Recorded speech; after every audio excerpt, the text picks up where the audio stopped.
মহকুমাধিপতি কাৰ্যালয় আৰু মাৰ্ঘেৰিটা শিক্ষা খণ্ডৰ উদ্যোগত আৰু উত্তৰ পূব কয়লা ক্ষেত্ৰৰ সহযোগত আজি মাৰ্ঘেৰিটা ইণ্ডিয়া ক্লাবৰ মাৰ্ঘেৰিটা মহকুমাৰ ভিত্তিত মাষ্টাৰ তৰ্ক প্ৰতিযোগিতা অনুষ্ঠিত হয়।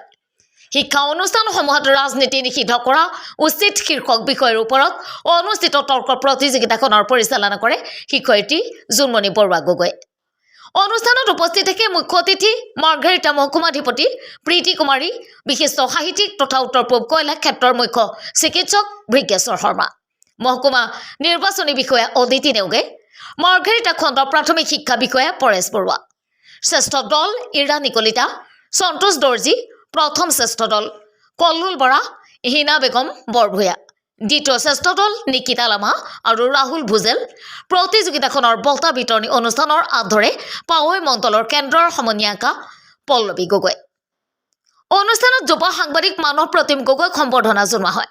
প্ৰতিযোগিতাখনৰ বিচাৰক হিচাপে থাকে মৃদুল দহোতীয়া, সুভাষিক গগৈ আৰু অমিত বৰঠাকুৰে। News desk report, Assam report. বিপক্ষে দলৰ মণিকান্ত বৰাণক এটি প্ৰশ্ন সুধিব বিচাৰিছোঁ। ৰাজনীতিয়ে কেনেদৰে আমাৰ দেশ সুন্দৰ কৰিছে তাৰে এটি উদাহৰণ দিয়ক। সুন্দৰ হৈছে বা আমাৰ গাঁৱৰ আলি পদূলিও বনাইছে আৰু ইমান সুন্দৰকৈ পৰিৱেশ চাফ চিকুণকৈ ৰাখিছে। আমাৰ দেশখন উন্নত কৰাৰ লগতে আমাৰ দেশৰ বিভিন্ন ধৰণৰ পৰিৱেশ উন্নত কৰাৰ লগতে আমাৰ গাঁৱৰ চহৰৰ স্কুল বিদ্যালয় আদিবোৰ স্থাপন কৰিছে, মঞ্চ আদিবোৰ উদ্ভাৱন কৰিছে। সেইকাৰণে মই ক'ব খোজোঁ যে ৰাজনীতিয়ে আমাৰ পৰিৱেশখন সুন্দৰ কৰি তুলিছে। নিকিতা লামা সপক্ষ দলক কৈছে প্ৰশ্ন সুধিছোঁ যে ৰাজনীতি শিক্ষানুষ্ঠানত বহুত অনিষ্ট সাধন কৰিছে, এই ক্ষেত্ৰত আপোনাৰ মতামত দিয়া। মই ক'ব বিচাৰোঁ ছাত্ৰসকলে আন বহুতো কাম কৰে, কিন্তু আমি বেছিভাগ দেখিবলৈ পাওঁ যে ছাত্ৰ একেলগে যে নিৰ্বাচন বা সভাপতি হ'বলৈ তেওঁ মুখ ফুটিয়কৈ তেওঁলোকৰ মাজত ল'ৰা ছোৱালীবোৰৰ মাজত কাজিয়াৰ পৰিৱেশৰ সৃষ্টি হয়। সেইটো ক'ব বিচাৰিছোঁ। ধন্যবাদ। राजनीति दो सबका एक समूह है, राज और नीति। अर्थनीति विशेष के द्वारा शासन करना या विशेष उद्देश्य की प्राप्त करना राजनीति कहलाती है। আমাৰ অন্তিমখন ব্লক লেভেলত আহি এইখন প্ৰতিযোগিতা অনুষ্ঠিত কৰিবলৈ আগবাঢ়িছোঁ। এই সুদীৰ্ঘ যাত্ৰাত আমাক বহুতখিনি ব্যক্তিয়ে সহায় কৰিছিল। বিশেষকৈ আমাৰ বিদ্যালয়ৰ ছাত্ৰ ছাত্ৰীসকলক আমি ধন্যবাদ জনাব লাগিব। তেখেতে প্ৰেজেণ্টেশ্যন প্ৰিপেয়াৰ কৰিলে, তাৰপিছত দিলে।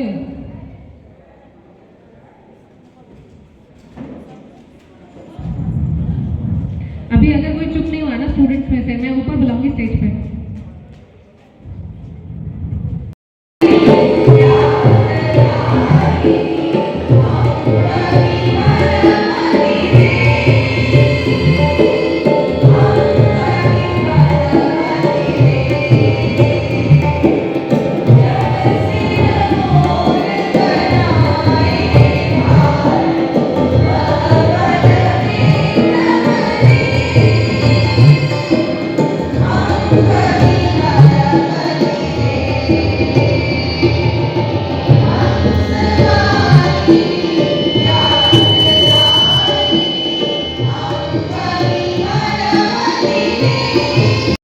আমি জানো যে আমাৰ ভাৰতৰ জনসংখ্যা 50,000তকৈ বেছি জনসংখ্যা হৈছে যুৱকসকল।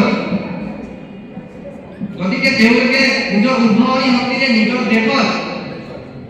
দেশৰ উন্নতিৰ বাবে কাম কৰিব পাৰে। তেওঁলোকে নিজৰ উদ্ভাৱনী শক্তিৰে দেশক উন্নতি জগতৰ গতি লৈ যাব পাৰে। আমি ইয়াৰ উদাহৰণ ভাৰতত পাই থাকোঁ। মোৰ প্ৰশ্ন আছিল যে সপক্ষ দলৰ নিকিতা লামা তেখেতে কৈছিল যে ৰাজনীতি হৈছে লেতেৰা খেল। যদি ৰাজনীতি লেতেৰা খেল তেতিয়াহ'লে দেখোন ৰাজনীতি নথকাকৈ আমাৰ দেশ ইমান উন্নত হ'ব নোৱাৰে ৰাজনীতি নাথাকিলে। মই এইটো তেখেতক প্ৰশ্ন সুধিব বিচাৰিছোঁ। তেখেতে কৈছিল যে ৰাজনীতি লেতেৰা খেল। মোক ক'লে যে ৰাজনীতি কেনেকৈ লেতেৰা খেল। মাননীয় অভিজ্ঞ মহোদয়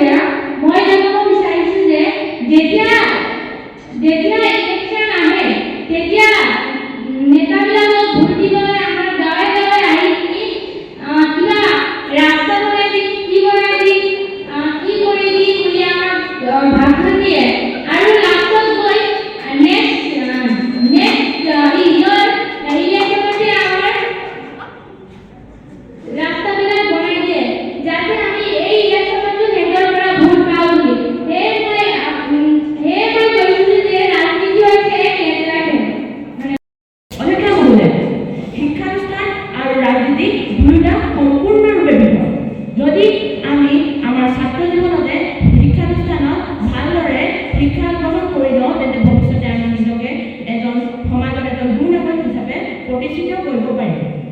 সন্মানীয় বিৰোধী পক্ষৰ সদস্যসকলে যদি ভৱিষ্যতে এজন ভাল ৰাজনীতিজ্ঞ হ'ব বিচাৰিছে তেন্তে মই তেওঁলোকক ক'ব বিচাৰোঁ যে যিকোনো উচ্চ শিক্ষা শিক্ষানুষ্ঠানত ৰাজনীতি বিজ্ঞান বিষয়ত অধ্যয়ন কৰিও এজন ভাল ৰাজনীতিজ্ঞ হ'ব পাৰে।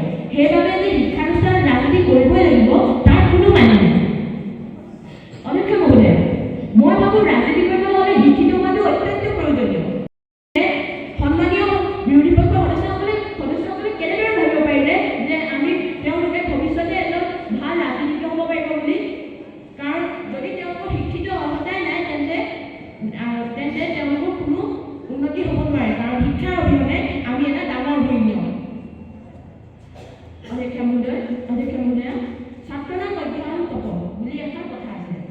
সেই কথাষাৰক সাৰোগত কৰিবৰ বাবে মই মোৰ বিৰোধী পক্ষৰ সন্মানীয় সদস্যসকলক বিনম্ৰভাৱে আহ্বান জনাইছোঁ। যদি আমি শিক্ষানুষ্ঠানত ৰাজনীতি নকৰি ভালদৰে শিক্ষা গ্ৰহণ কৰোঁ, শিক্ষানুষ্ঠানত ভালদৰে শিক্ষা গ্ৰহণ কৰোঁ, তেন্তে আমি ভৱিষ্যতে নিজকে দেশৰ এজন সুনাগৰিক হিচাপে গঢ়িব পাৰিম, যাৰ ফলত আমি নিজ জাতি তথা সমাজখনক আগবঢ়াই লৈ যাব পাৰিম বুলি মোৰ দৃঢ় বিশ্বাস। সমাজৰ মানুহক নিজ পৰিচালিত পথেৰে লৈ যাব খোজে এনেদৰে বহু মৌলবাদী শক্তিৰ কবলত সোমাই পৰেগৈ বহু যুৱতী। যি কি নহওক, যুৱশক্তিৰ সন্মুখত এক অতিশয় ৰাজনৈতিক নথকাৰ বাবে ইয়াৰ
গৈছে সন্মানীয় অধ্যক্ষ মহোদয়া মই সন্মানীয় বিৰোধী পক্ষক দেখাই দিব গাত এটা তথ্য দেখাই দিব বিচাৰিছোঁ যে ৰাজনীতিৰ বাবে এটা আন্দোলন হৈছিল আৰু তাত মৰে অসম যিয়ে অসম মৰে কোনে বুলি এটা আন্দোলন হৈছিল তাত বহুত স্কুলত পঢ়ি থকা ছাত্ৰ ছাত্ৰী কিন্তু 880জন ছাত্ৰ ছাত্ৰীৰ মৃত্যু হৈছিল সেই কথা কিন্তু আমাৰ বিৰোধী পক্ষই জানি লোৱা উচিত চন 2019 নৱেম্বৰ মাহ সন্মানীয় অধ্যক্ষ মহোদয় মাতৃত্বৰ বুকু সোধা কৰি থৈ যোৱা কিন্তু ইয়াৰ উদাহৰণ কা আন্দোলন কোনে কোনো কাৰণতে নাগৰিকত্ব সংবিধানিক বিধেয়ক মানি লোৱা স্বত্তে ছাত্ৰ মহোদয় তেওঁলোকে এই যদি ৰাজনীতি শিক্ষা অনুষ্ঠানসমূহত নাথাকিলে হয়তো এই কা আন্দোলন নহ'লহেঁতেন চাগে সন্মানীয় অধ্যক্ষ মহোদয়া এই ৰাজনীতিৰ বাবে কিন্তু এই ৰাজনীতিৰ বাবে মাতৃত্ব বুকু ভোটা কৰি থৈ গৈছে এই ৰাজনীতিয়ে সন্মানীয় অধ্যক্ষ মহোদয়া তেওঁলোকে কিন্তু মতবাদৰ দল ভাল কোনটো মতবাদৰ দল বেয়া সেই কথা কিন্তু তেওঁলোকে নাজানে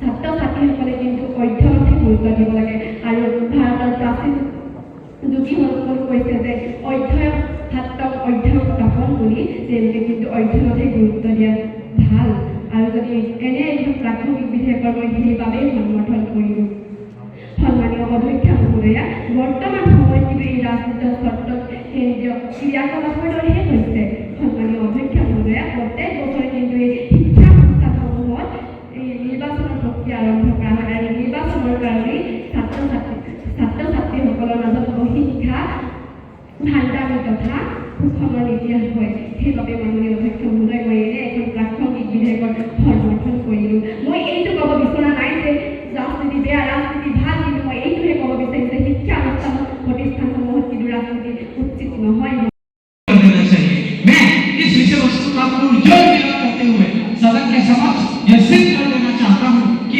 आज का यह विषय पूर्णतः गलत है अध्यक्ष महोदया हमारे विद्यालयों में सामाजिक विज्ञान जैसा एक विषय पढ़ाया जाता है जिसमें राजनीतिक विज्ञान को भी अध्याय होते हैं उसको पढ़ाया जाता है तो मैं यह कहना चाहूंगा कि हमारे सरकारी पक्ष के भाई बहनों ने भी अपने विद्यालयों में इन विषयों को अवश्य पढ़ा लेकिन फिर भी कहते हैं कि राजनीति को प्रतिबंधित कर देना चाहिए और तो इन्होंने हमारे देश के विद्वान शिक्षकगण द्वारा तैयार किए गए हमारे राजनीति के बारे में लिखे गए विषयों को भी इन्होंने गलत साबित करने का प्रयास किया है और साथ ही हम यह भी जानते हैं कि हमें से ही यानी हमारी पीढ़ी के कोई ना कोई लोग राष्ट्रपति मुख्यमंत्री प्रधानमंत्री या राज्यपाल बनेंगे तो उनको एक अच्छा मंत्री बनाने के लिए हमें उनको अभी से शिक्षा प्रतिष्ठानों में राजनीति के बारे में ज्ञान देना चाहिए और साथ ही हमारे देश को अगर एक अच्छा देश हमें बनाना है तो हमें एक अच्छे नेता की जरूरत पड़ेगी নামি ৰখাটো এটা স্বাভাৱিক ঘটনা নিৰন্তৰ চলি থকা এক সামাজিক প্ৰক্ৰিয়া কিন্তু অসমৰ শিক্ষাখণ্ড কথাগত ৰাজনীতি কিদৰে পংগু কৰি আনিছে কি হোৱা যে বিশ্ববিদ্যালয়ৰ অস্তিত্ব কেন্দ্ৰ কৰি ছাত্ৰ সমাজে আৰম্ভ কৰা প্ৰতিবাদ আন্দোলন কেনেদৰে প্ৰতিখন সমাজক চুই গৈছে সেই কথা আজি সন্মানীয় সদন উত্থাপন কৰিব বিচাৰিছোঁ বাবে সন্মানীয় সদন উত্থাপন কৰা বিধেয়কখনক সমৰ্থন জনাইছোঁ মাননীয় অধ্যক্ষ মহোদয়া শিক্ষা অনুষ্ঠানসমূহ হৈছে অধ্যয়নৰ বাবে জ্ঞান আহৰণৰ বাবে প্ৰতিষ্ঠিত এক অনুষ্ঠান সেই শিক্ষানুষ্ঠানসমূহক ৰাজনীতি লিখিত কৰা উচিত কাৰণ শিক্ষানুষ্ঠানৰ শিক্ষা শেষ কৰিও ৰাজনীতিত অংশগ্ৰহণ কৰিব পাৰে আৰু অধ্যয়নৰ সময়ত ছাত্ৰ ছাত্ৰীসকলৰ মন মগজুত অধ্যয়নৰ বাদেৰে ৰাজনীতিত জড়িত হোৱাটো ভাল নহয় সেয়েহে শিক্ষানুষ্ঠানৰ ৰাজনীতি লিখিত কৰা উচিত বুলি মই ভাবোঁ মই বিপক্ষ দল হিচাপে মই মোৰ কথাষাৰ আপোনালোকৰ ওচৰত দাঙি ধৰাৰ প্ৰয়াস কৰিছোঁ আৰু এই তৰ্ক প্ৰতিযোগিতাত এইটোৱে প্ৰকাশ কৰি দি যাম যে শিক্ষানুষ্ঠানত ৰাজনীতি নিষিদ্ধ কৰা উচিত নহয় শিক্ষানুষ্ঠানত ৰাজনীতিৰ যে কিমান দৰকাৰ সেইটোৱে মই আপোনালোকৰ ওচৰত দাঙি ধৰাৰ প্ৰয়াস কৰিম প্ৰথমতে মই ক'ব বিচাৰিম যদি ৰাজনীতি শিক্ষানুষ্ঠানত থাকে তেনেহ'লে ছাত্ৰ ছাত্ৰীসকলৰ গণতান্ত্ৰিক চিন্তাবোৰৰ বিকাশ ঘটে আৰু তেওঁলোকে সমালোচনা চিন্তাবোৰৰো বিকাশ ঘটে যদি ৰাজনীতি নাথাকিলেহেঁতেন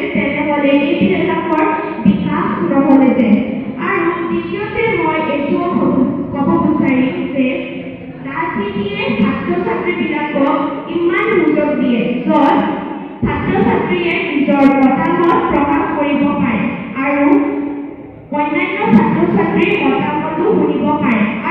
মূল্যবোধ আৰু ব্যৱহাৰ কিছুমান শিক্ষানুষ্ঠানত ৰাজনৈতিক পৰিৱেশৰ বাবে মাজে মাজে শিক্ষানুষ্ঠানসমূহত সহজে হিংসা আৰু অপৰাধৰ এক বেয়া ৰূপ সৃষ্টি হয় আৰু তেওঁলোকে সকলোকে বৈধতাত বাধা দিয়ে আৰু শিক্ষাৰ্থীসকলৰ মূল্যৱান সময় নষ্ট কৰে। কিছুমান ছাত্ৰ নেতাই বা ৰাজনীতি দলৰ নেতাই তেওঁলোকৰ ৰাজনৈতিক আৰু ব্যক্তিগত উদ্দেশ্য পূৰণ কৰিবলৈ শিক্ষাৰ্থীসকলক অপব্যৱহাৰ কৰে। এনে অসৎ কাৰ্যকলাপ ইচ্ছাকৃতভাৱে সংবাদ মাধ্যমৰ যোগেদি প্ৰকাশ কৰিব আৰু প্ৰচাৰ সংগ্ৰহ কৰিবলৈ ব্যৱহাৰ কৰা হয়। মাননীয় অধ্যক্ষ মহোদয়া, ছাত্ৰ জীৱনত এজন ছাত্ৰই নিজকে সমাজৰ আগত প্ৰতিষ্ঠা কৰিবলৈ অভ্যাস কৰে। কাৰোবাৰ সপোন ডাক্তৰ, ইঞ্জিনিয়াৰ আৰু কাৰোবাৰ সপোন শিক্ষক, প্ৰতিৰক্ষা বাহিনী আদি লক্ষ্য থাকে। যদি এনে লক্ষ্য বা সপোনত ৰাজনীতি সোমাই পৰে তেন্তে শিক্ষানুষ্ঠান আৰু শিক্ষাৰ্থীজনৰ অনিষ্ট সাধন হ'ব পাৰে। অধ্যক্ষ দলৰ ব্যক্তিয়ে আৰম্ভ কৰিব তেখেতক আমি 4 মিনিট সময় দিয়া হ'ব আৰু এই 4 মিনিটৰ পিছত তেখেতক আমাৰ এই তৰ্কৰ যি আলোচনা এই আলোচনা শেষ হোৱাৰ পিছত পুনৰ 2 মিনিট সময় তেখেতক মুখনি মাৰিবলৈ দিয়া হ'ব। ইয়াৰ পিছতে বাকী যিসকল বক্তা আছে তেওঁলোক প্ৰত্যেকে 3 মিনিটকৈ সময় পাব। ইয়াৰ উপৰিও 2 মিনিটৰ পিছত এটা ৱাৰ্নিং বেল পৰিব। উপস্থিত থকাৰ সৌভাগ্য হ'ল। উপস্থিত থকাৰ উপৰিও এই প্ৰতিযোগিতাখনিৰ বিচাৰকৰ দায়িত্ব পালন কৰাৰ সৌভাগ্য ঘটিল আৰু আজিৰ দিনটো বহুদিনৰ বাবে মনত থাকিব এটা স্মৰণীয় দিন হিচাপে, কাৰণ প্ৰতিযোগিতাখন সঁচাকৈ উপভোগ্য হৈছে। আজি মাৰ্ঘেৰিটা মহকুমা প্ৰশাসন আৰু আমাৰ প্ৰাথমিক শিক্ষা বিভাগৰ সৌজন্যত আমাৰ কোল ইণ্ডিয়া লিমিটেডৰ সহযোগত যি তৰ্ক প্ৰতিযোগিতাখন অনুষ্ঠিত হ'ল, এইখন আমি আজি কেইমাহমান আগৰ পৰাই প্ৰস্তুতি চলাইছিলোঁ। প্ৰথমতে আমি বিদ্যালয়সমূহত, তাৰপিছত আমি ক্লাষ্টাৰ লেভেলত, তাৰপিছত আমি জোনেল লেভেলত প্ৰতিযোগিতা কৰি বাছি আনি আমাৰ এই মহকুমা পৰ্যায়ৰ প্ৰতিযোগিতাখন আজি অনুষ্ঠিত কৰা হ'ল। মই আশা ৰাখিছোঁ মহকুমা প্ৰশাসনৰ যি সহযোগ আছিল সেই সহযোগৰ বাবেই আমি আজি ইয়াত উপনীত হ'ব পাৰিছোঁ। গতিকে মই ভৱিষ্যতেও আশা ৰাখিছোঁ যাতে এনেধৰণৰ প্ৰতিযোগিতাসমূহে আমাৰ ছাত্ৰ ছাত্ৰীসকলক যথেষ্ট উন্নতি কৰিব আৰু কোল ইণ্ডিয়া লিমিটেড, বিশেষকৈ আমি কোল ইণ্ডিয়া লিমিটেডৰ সহযোগটো আমি স্বীকাৰ কৰিবই লাগিব। তেখেতলোকৰ এই সহযোগৰ বাবে আজি আমি সফলতাৰে আজি এই প্ৰতিযোগিতাখন সামৰণি মাৰিব পাৰিলোঁ। ধন্যবাদ। বিজয়ী দলকেইটাৰ বিষয়ে বিজয়ী দল যিকেইটা আছিল সেইকেইটা আমাৰ বিশেষকৈ আমাৰ যি প্ৰাদেশিক বিদ্যালয়সমূহ, যিবোৰ আমাৰ অসমীয়া মিডিয়ামৰ বিদ্যালয়, সেই বিদ্যালয়সমূহৰ পৰাই ওলাইছিল। গতিকে মই আশা কৰিছোঁ যে আমাৰ এই চৰকাৰী বিদ্যালয়সমূহৰ যি ছাত্ৰ ছাত্ৰী আছে তেওঁলোকে যি ফলাফল কৰি দেখালে, যি তেওঁলোকৰ প্ৰতিভা প্ৰকাশ কৰিলে ইয়াত, সেই অনস্বীকাৰ্য। মই তেওঁলোককো ধন্যবাদ জনাইছোঁ। ধন্যবাদ। সকলোকে नमस्कार। आज कोल इंडिया डिबेट मास्टर्स का फिनाले था। मार्गरेटा ब्लॉक के अंदर 388 स्कूल्स हैं और 30 क्लस्टर्स में उनको कैटेगराइज करते हैं। सो 388 स्कूल के स्टूडेंट्स ने पार्टिसिपेट किया, जिसमें school level, cluster level, zone level, उसके बाद सब डिवीज़न लेवल कंपटीशन हुआ है। आज 5 टीम्स थी। आज अब सबने डिबेट में किस तरह से स्टूडेंट्स ने पार्टिसिपेट किया आप सबने देखा ही। सो आई होप कि कोल इंडिया इसको कंटिन्यू करे, ये डिबेट मास्टर्स एनुअल ओकेजन बने मार्गरेटा में और 388 स्कूल कॉन्टिन्यूसली इसमें पार्टिसिपेट करते रहे हर साल और आप हर साल बहुत अच्छे स्टूडेंट्स का डिबेट सुन सकें। Thank you.